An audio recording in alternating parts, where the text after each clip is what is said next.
This is Andy Purewal for Boxing News. I'm joined by former world champion and podcast extraordinaire Shawn Porter in Las Vegas. Shawn, always a pleasure. How's life treating you? Trying to be nice for putting this light on me. Now everybody know where I'm at. I'm never getting out of here now. So thank you for that. Life is good. I'm glad to hear it. I apologise about the light. Everybody will be swarming around soon. No, I don't, because I've got you on camera. But here we are. We just saw a tense face-off, and Devin Haney ended up pushing Vasily-Lomachenko. Not a side that we've seen of Devin before. What did you make of it? Sue him! Nah, I mean, I don't know, man. I never made much of face-offs. I never made much of the shit talking. I always felt like, if you had something to say to somebody, say it in a clever way that's fun and inviting. It makes people think, like, hey, yo, that makes sense, He might do what he said he's going to do, you know what I mean? But, the pushing and, all those things is, it's over the line, as we all know. And Devin, he's lucky that it didn't get any worse, One step back the wrong way, and, there's a twisted ankle. One push a little too hard and you bit the back of your tongue. There's so many components that could have happened.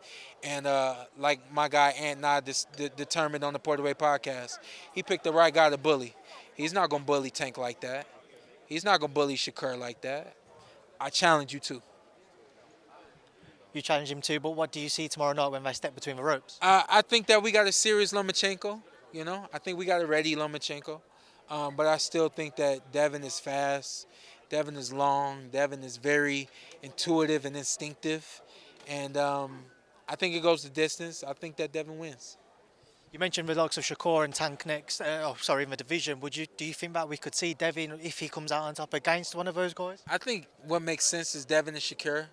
Both of those guys, especially at 135, well, we can see that Haney is slowly growing out of 135, but as long as they're both there, still a little early in their careers, but I think both of them have made it to this point for a reason, so why wait any longer?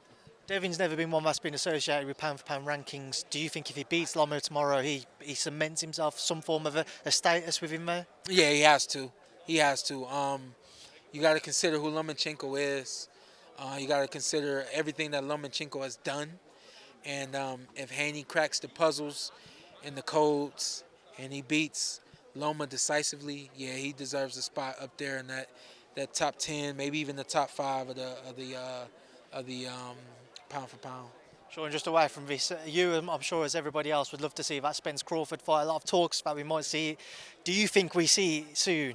I do think we see Crawford and Spence. I've been saying for a long time we see it at 154. Never had an ETA on that fight, but I'm holding on until we see that fight at 154. But we'll see. I'm hearing something's going to be announced soon. Does it have the same kind of build-up if it's without those titles on the line? I do believe that it does, because those belts aren't going to talk the way those guys can talk. Those belts aren't going to move the way those guys can move, and those belts aren't going to box the way those guys can box. When they box, who comes out on top? One more time. When they box, who comes out on top? Yeah, I can't answer that. That's fair enough, Shawn. Also, want to get your thoughts on Ryan Garcia's link up with Derrick James. Love it. I love that link up. I think that Derrick James is a X's and O's coach. He seems to have something really special going on down there in Dallas, and I think he's just added another piece to his big pie. And I'm happy to see that link up. I like it for both gentlemen. Obviously, I like it more for Ryan because I think Ryan's going to improve in some ways that he hasn't been able to over the years in terms of as far as him being a professional. You're not allowed to say that. For you, I am. There you go. Thanks, Joe.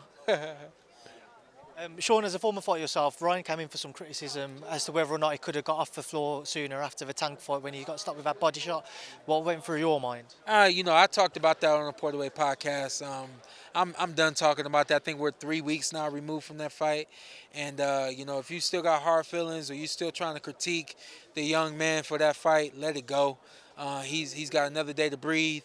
And with that new day to breathe, he does not need anyone talking about any negativity or anything that he didn't do. Let's just talk about what he's going to do, especially being with Derrick James. That's a great link up. Up at 140 now, how do you think he fares? Man, 140? He'll be great at 140. He'll be great at 140. I think he'll be great at 140 because, you know, the difference with speed and power, there's a bigger difference. At 135, everybody's got speed, everybody's got power. 47, everybody's got speed, everybody's got power. I think 140, he'll be able to either outpower you or he'll be able to outspeed you, you know. A man coming back at 147 is someone you was linked with previously, Conor Benn. Talks of a Manny Pacquiao fight. Interested, not interested?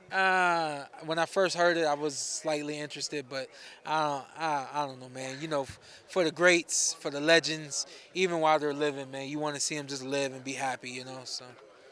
And I just want to get your thoughts on the videos that surfaced today of Andy Ruiz Jr. He's obviously addressed it since, saying that. You got nothing from me, man. I don't do drama. That's fair enough, Sean. I will get nothing out of you on that. But just final one, a former opponent of yours from your amateurs, Alexander Usyk. We're hopeful of seeing somewhat of that extraordinary bonanza at the end of the year in Saudi Arabia. Fury-Usyk and Wilder Joshua. Fury-Usyk, how does that play out from your perspective? I can't really talk X's and O's about that fight yet, but I do find it hilarious that you say a former opponent of mine in the amateurs, like we were rivals or something like that. It was one time in a dark alley in Chicago. You know, it's happened so long ago, but that's funny. But the card as a whole, man, I think that's an extraordinary card. I think that if that specific card happens, there's only one place that card could happen, which is Saudi, and I look forward to being there calling that ringside. You regret retiring before getting out there for a fight yourself? Absolutely not. Just a final one, the Joshua Wilder one, if that was to happen, your take? I'll just say that I think that Deontay Wilder wins that fight. I think that D is the better fighter at this point. I think at one point in time it was 50-50. I think now it's more 70-30 Wilder. With Anthony, some people have suggested that maybe he's a little... Sorry, Sean, this one I promise. With Anthony, some people suggest he's a little gun shy and looking at the Jermaine Franklin fight. Do you see that within him now? No, I just thought he stuck to the game plan and he used his jab. I thought he fought well. And I was, you know, you can't please everybody. And while you're trying to get back to who you once were and you're working on things, people may not understand it. As long as the corner does, as long as the corner's happy, move forward. That was my last one, Sean. It was a pleasure as always. Thank you. Yes, sir. Thank you, Andy.